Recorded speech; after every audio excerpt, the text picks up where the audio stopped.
वादग्रस्त दुभाजक आयुक्तांना अपमानपत्र देऊन मनपातील महाभ्रष्ट अधिकाऱ्यांचा जाहीर धुतकार. अंदाजपत्रकात 3 पट वाढ केल्याचा आरोप. मनपाचे सहाय्यक अभियंता आशिष भारती यांच्या उपस्थितीत पप्पू देशमुख यांनी केला दुभाजकाच्या कामाचा स्पॉट पंचनामा.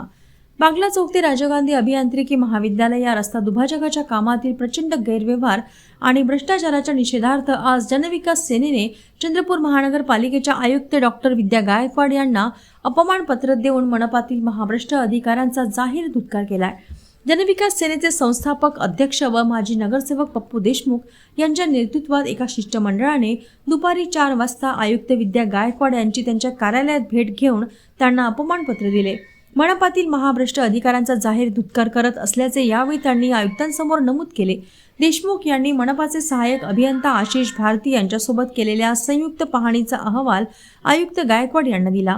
आयुक्तांना अपमानपत्र देत दुभाजकाच्या कामात त्वरित चौकशी करून संबंधित भ्रष्ट अधिकाऱ्यांवर कारवाई न झाल्यास तीव्र आंदोलन छेडण्याचा इशारा जनविकास सेनेच्या कार्यकर्त्यांनी दिला आहे. यावेळी अक्षय येरगुडे, मनीषा बोबडे, देवरा हटवार इत्यादी कार्यकर्ते यावेळी उपस्थित होते. माजी नगरसेवक पप्पू देशमुख यांनी काल दिनांक 12 नोव्हेंबर रोजी मनपाचे सहाय्यक अभियंता आशिष भारती यांच्या उपस्थितीत बागला चौकातील दुभाजकाच्या कामाचे प्रत्यक्ष मोजमाप केले.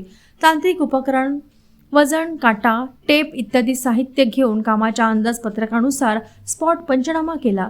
यावेळी साहित्याच्या प्रमाणात मोठ्या तफावती आढळल्या. अंदाजपत्रकात दाखवलेले स्टील, सिमेंट व वृक्ष लागवडीचे प्रमाण वास्तवापेक्षा 3 पट वाढवून दाखवले असल्याचे स्पष्ट झाले. तसेच दुभाजकाची लांबी आणि खर्च कृत्रिमरित्या वाढवून 3.56 कोटी रुपयांचा घोटाळा केल्याचे पुरावे सादर करण्यात आले. या सर्व घोटाळ्यांचा सारांश अपमानपत्रामध्ये दिला आहे. देशमुख यांनी या गैरव्यवहाराचे पुरावे मनपाच्या अधिकाऱ्यांसमोर सादर करून देखील कारवाई न झाल्याचा आरोप केलाय.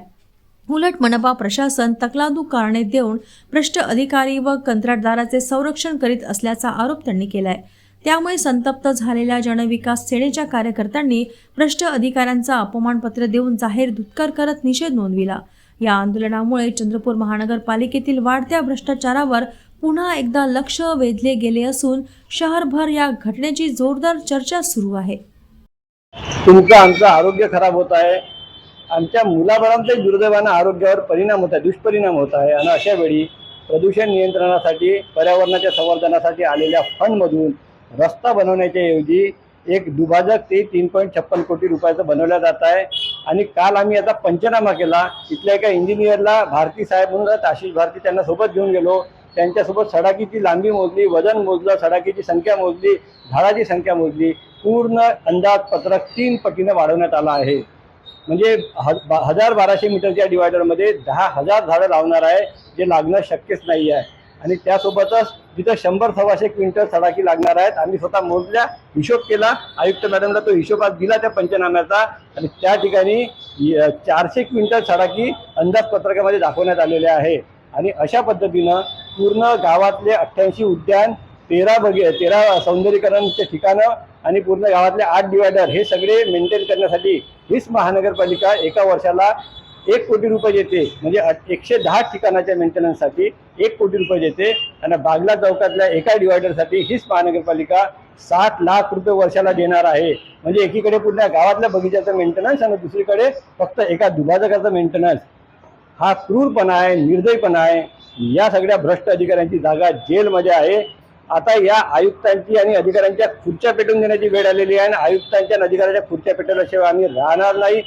निवडणूक लढायला मिळाली नाही मिळाली तरी चालेल, पण चंद्रपूरकरांच्या आरोग्याला जपणं, त्याचं रक्षण करणं हे आमचं पहिलं कर्तव्य आहे. ते कर्तव्य जनविकास सेना नक्की पार पाडेल.